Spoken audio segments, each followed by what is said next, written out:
Ever get a runtime error because one form tried to talk to another one that wasn't ready for it? Welcome to another Tech Help video brought to you by AccessLearningZone.com. I'm your instructor, Richard Rost. Today we're going to talk about safely referencing other forms in Microsoft Access without your code blowing up. Specifically, we're going to look at what happens when you're using my IsLoaded function and still run into errors, especially during development, and how to make your code a little more forgiving. Today's question comes from Trevor in Long Beach, California, one of my Platinum members. Trevor says, I'm using the function from your IsLoaded video to check if another form is open before my code updates it. It works great for my end users, but when I'm doing development work and testing things, I still get the error messages if that form isn't available the way the code expects. It's not a big problem, but it does get annoying when you're opening and closing objects all day. Is there a simple way to make my code more forgiving so it doesn't throw errors every time a form isn't open? Well, yes, Trevor, we can handle this with a simple little bit of error handling, but for everybody else, let's recap what the problem is. All right, so in this video, I showed you how to check to see if a form is open or loaded before you do something with it. Because if you're trying to, let's say, refresh the customer form and customer form isn't open, you get an error message. Let me show you what I mean. All right, here I am in my Tech Help free template. This is a free database you can grab off my website if you want to. Here's a customer form, and here's an order form. Now, let's say, for example, we got a button here. Let's make it this invoice button. All right, right-click, build event. All right, here's my code editor. I'm just going to get rid of what's in here. Now, instead of refreshing this, let's say we want to refresh the customer form. So forms, customer f dot refresh. All right, save that. Now, if we come back over here, and click that button, no problem. If this guy is open, no big deal, right? But if this guy is not open, bam, right? You get this, can't find the referenced form. So in IsFormLoaded, we wrote some code that I put in the code vault, and this I made for free for everybody. So you don't have to be a gold member to go in here. So we'll go in here and grab that code. There it is right there.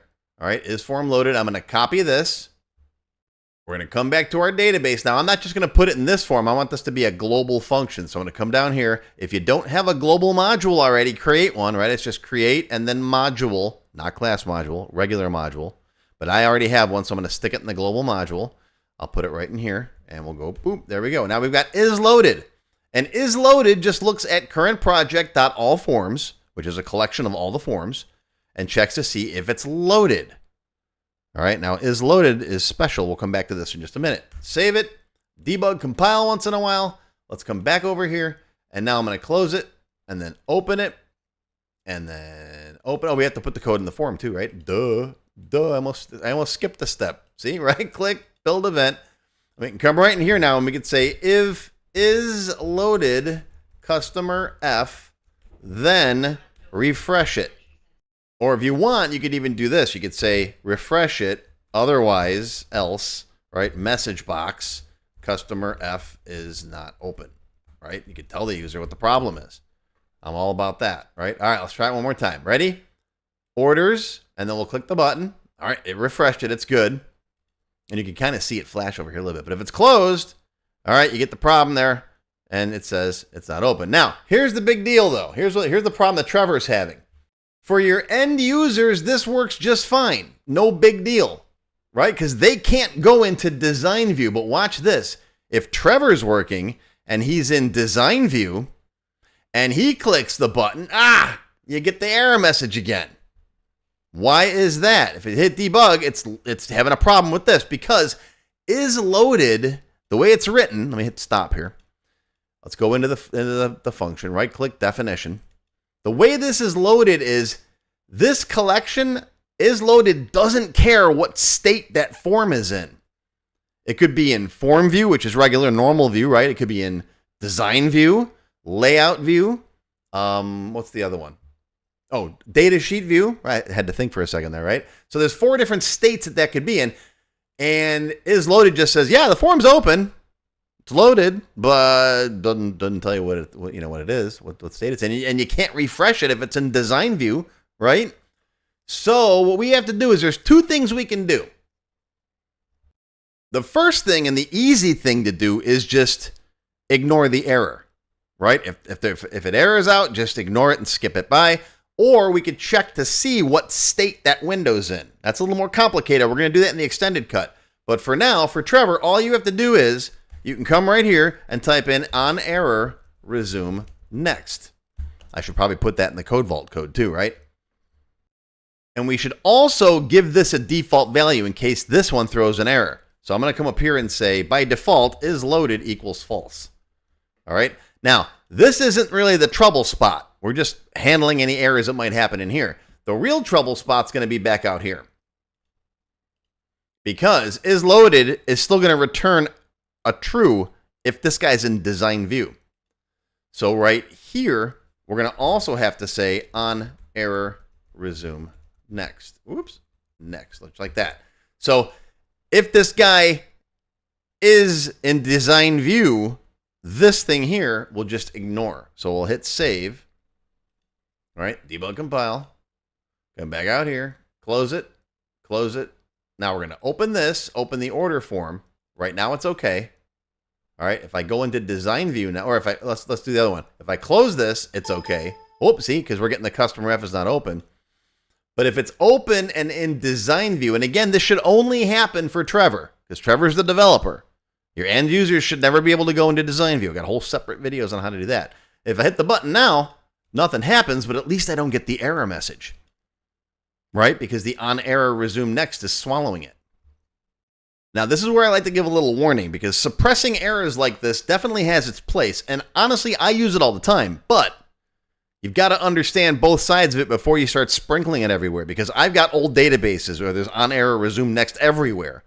And if stuff doesn't work, it just doesn't work, but doesn't tell you it's not working. And so the database is humming along, but you don't realize it's not doing stuff it's supposed to be doing. So on the plus side, it keeps harmless errors from interrupting your users and your workflow. But in this case, it's trying to refresh a form that isn't open. It's not really a big deal. Instead of throwing an error message that interrupts Trevor, we just ignore it and move on. Not a big deal. However, there's a downside if you overuse this. Suppressing errors can hide real bugs. If something else breaks in the same block of code, from this spot down, right? Once it hits this, error handling is off for the rest of this. And you might never know it happened. You might have like a, run an update query and it never ran because it threw an error, but you don't know about it. So this can also make debugging harder because you're not getting actual error messages that might be helpful. If you misspell an object name or something, right? And you don't have option explicit up here like you're supposed to. Those kinds of things. Access will just quietly skip it. No warning, no message, no nothing. And that'll lead to code that mostly works, but behaves inconsistently.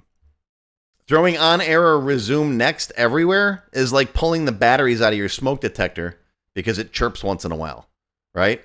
Sure, it's quiet now, but you remove the thing that warns you when there's an actual fire. I do it all the time myself. Or you push the button on it to shut it up for a day or two. Anyways, the thing that I'm going to say is if you're going to use on error resume next, turn it back off again with on error go to 0 right after the line that you know can cause a problem, right? This says ignore the next line if it's going to throw an error. I know that it's going to happen sometimes. That's okay. Then turn error handling back on. All right. I got another tech help video where I talk about error handling in more detail. And in Access Developer 15, I go over debugging in a lot of detail. I call it debugging level 2. Lots of other stuff. So the best practice is to use error suppression very selectively. Only wrap the specific line or lines that you know might fail, then immediately turn error handling back on.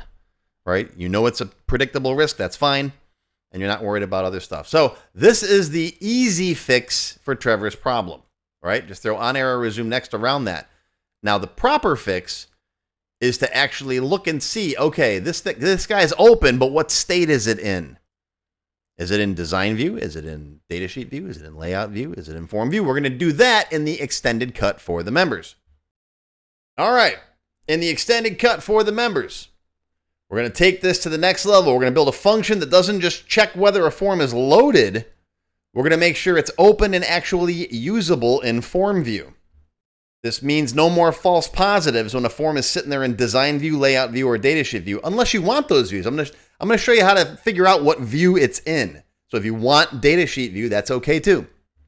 We'll walk through how to safely detect the form's state and return a clean true or false result you can rely on anywhere in your database. If you're not a member yet, remember that silver members and up get access to all of my extended cut videos. Not just this one, all of them, and there's hundreds of them. Gold members get access to the code vault, where you can find all this cool stuff, and downloads of the databases that I build in most of the tech help videos. Plus, everybody gets free training. You get one free course every month, not just tech help videos. We're talking about my actual course library. So what are you waiting for? Click that join button today. Don't forget, we got Access Day 2026 coming up, Friday, March 27th in the Redmond, Washington area. Check it out. Don't forget to stop by my merch store. Get yourself a t-shirt or a mouse pad. Make sure you get on my mailing list. Check out the captain's log. And stop by my website and see what's new. I just released the first 3 lessons of my new SQL server for Microsoft users. Check it out. Oh, and did I mention that they're free? Yeah, they're free for everybody. So there you go. There's your tech help video for today. I hope you learned something.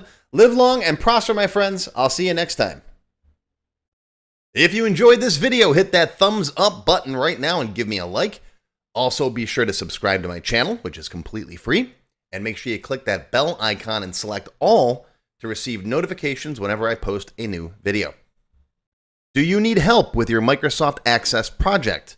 Whether you need a tutor, a consultant, or a developer to build something for you, check out my Access Developer Network. It's a directory I put together personally of Access experts who can help with your project.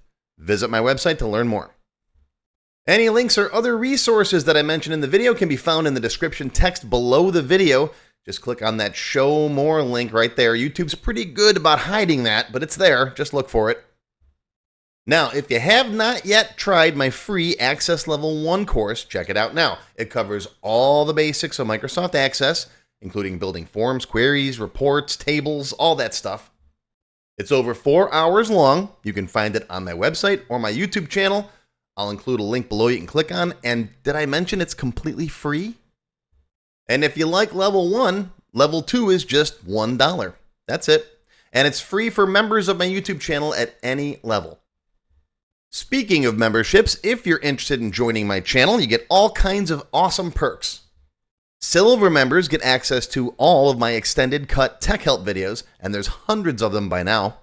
They also get one free beginner class each month, and yes, those are from my full courses. Gold members get the previous perks plus access to download all of the sample databases that I build in my tech help videos. Plus you get access to my code vault where I keep tons of different functions and all kinds of source code that I use. And gold members get one free expert class every month after completing the beginner series. Platinum members get all of the previous perks, plus they get all of my beginner courses, all of them from every subject, and you get one free advanced or developer class every month after finishing the expert series. And you can become a diamond sponsor and have your name listed on the sponsor page on my website. So that's it. Once again, my name is Richard Rost. Thank you for watching this video brought to you by AccessLearningZone.com. I hope you enjoyed. I hope you learned something today. Live long and prosper, my friends. I'll see you next time.